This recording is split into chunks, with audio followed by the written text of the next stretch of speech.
Maligayang pagbabalik, maghanda para sa mas marahas na bagyo at matinding pag-ulan.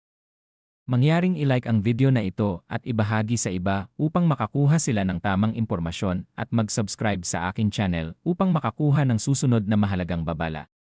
Salamat! Magandang umaga po sa inyong lahat. Narito ang 24 na oras na ulat ng panahon na inilabas alas 4 ng umaga ngayong Disyembre 30 ni 2025.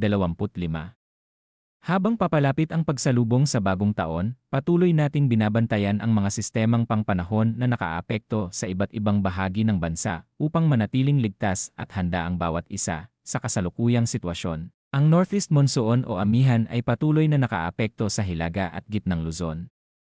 Samantala, ang Easterlies naman ang nakaapekto sa natitirang bahagi ng bansa. Mayroon ding shear line na nagdudulot ng mas aktibong pag-ulan sa ilang lugar sa Bicol Region para sa mga lalawigan ng Camarines Norte, Camarines Sur, at Catanduanes. Inaasahan ang maulap na kalangitan na may kalat-kalat na pag-ulan at mga panakanakang pagkulog at pagkidlat. Ang ganitong kondisyon ng panahon ay dulot ng shear line. Dahil sa katamtaman hanggang paminsan-minsang malalakas na pag-ulan, may posibilidad ng biglaang pagbaha at pagguho ng lupa, lalo na sa mga mabababang lugar at bulubundukin.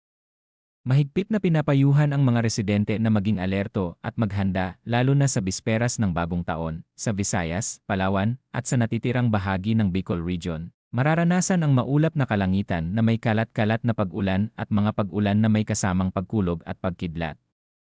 Ang mga ito ay dulot ng Easterlies. Dahil sa patuloy na pag-ulan, posible rin ang biglaang pagbaha at pagguho ng lupa, kaya ipinapayo ang pag-ingat lalo na sa mga lugar na madalas bahain. Para naman sa Mindanao at sa natitirang bahagi ng Mimaropa, inaasahan ang bahagyang maulap hanggang maulap na kalangitan na may mga panakanakang pag-ulan o thunderstorm. Ang mga pag-ulang ito ay dulot pa rin ng Easterlies. Sa oras ng mas malalakas na thunderstorm, posible ang biglaang pagbaha at pagguho ng lupa, kaya mahalagang manatiling maingat sa Metro Manila at sa natitirang bahagi ng Luzon.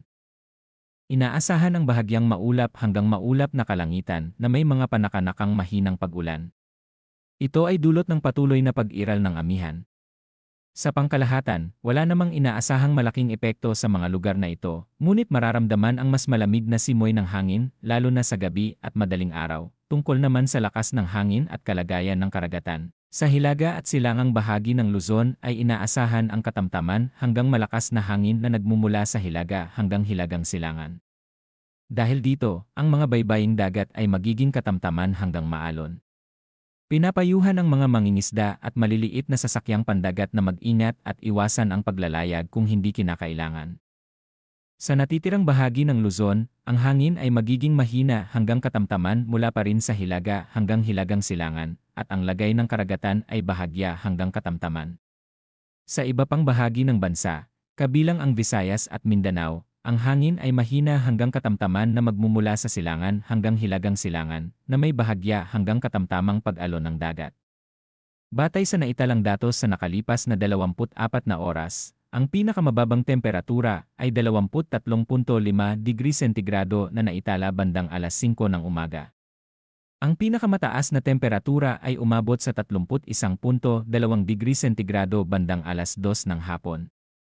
Ang pinakamababang halumigmig ng hangin ay 61% bandang alas 2 ng hapon, habang ang pinakamataas ay 86% bandang alas 5 ng umaga para sa Metro Manila. Ang araw ay sisikat ngayong araw ng alas 6:20 ng umaga at lulubog ng alas 5:37 ng hapon.